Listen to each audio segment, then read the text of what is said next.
માતાજી બાપા ઓરિયા ગણેશ ચતુર્થી આવી રહી છે. ગણેશ ઉત્સવ આવી રહ્યો છે. કેટલા લખાવો છે? અને 301 રૂપિયા લખાવ્યા હતા. તારે લઈ જઈશ. અચ્છા બહુ સરસ ધૂમધામથી તૈયારી ચાલુ છે. બહુ ધૂમધામથી. બરાબર લખી નાખો આપણા 1000 રૂપિયા.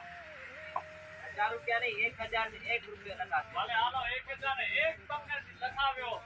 પણ ભાઈ આ તમારું ઘડિયાળ ક્યાંથી લીધું છે તમે? ઘડિયાળ તો ઓનલાઈન માંથી લીધું છે. અચ્છા ઓનલાઈન માંથી લીધું છે. હા, અને આ મસ્ત મજાના રેમન્ડના કચ્છમાં ક્યાંથી લીધા છે? એ પણ ઓનલાઈન થી લીધા છે. વાહ વાહ વાહ વાહ. અને તમે ફોન વાપરો છો? હા, ઓહો આ ક્યાંથી લીધો છે? આ પણ ઓનલાઈન મંગાવ્યો છે. શું વાત કરો છો? બધું ઓનલાઈન? હા, આજકાલ તો ઓનલાઈન જ જમાનો થઈ ગયો છે. ઓહો તો પછી આજકાલ જમાનો ઓનલાઈન નો છે. તો આ દાન ભેટ લેવા પર તમે ઓનલાઈન જાવ ને? એ તો ક્યાં આપે છે દાખલે? એટલે ઓનલાઈન વાળા દાન ના આપે એમ? અરે ના, એ દાન કોણ આપે? તો તમારા જેવા આપે.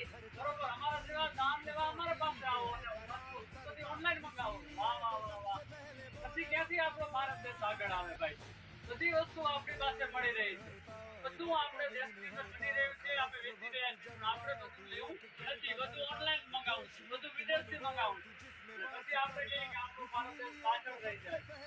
આપણી વસ્તુ જો આપણે નહીં વાપરીએ તો કોણ વાપરે? Local for vocal. આપણે બસ એ જ કરવાનું છે. આપણી જ વસ્તુ આપણે વાપરવાની અને આપણા દેશને આગળ વધારવાનો છે. ભલે કાંઈ વાંધો નહીં, 1000 રૂપિયા લખો અમારા. પણ હવેથી જેટલું બની શકે એટલું અહીંયાથી જ લેવાનું.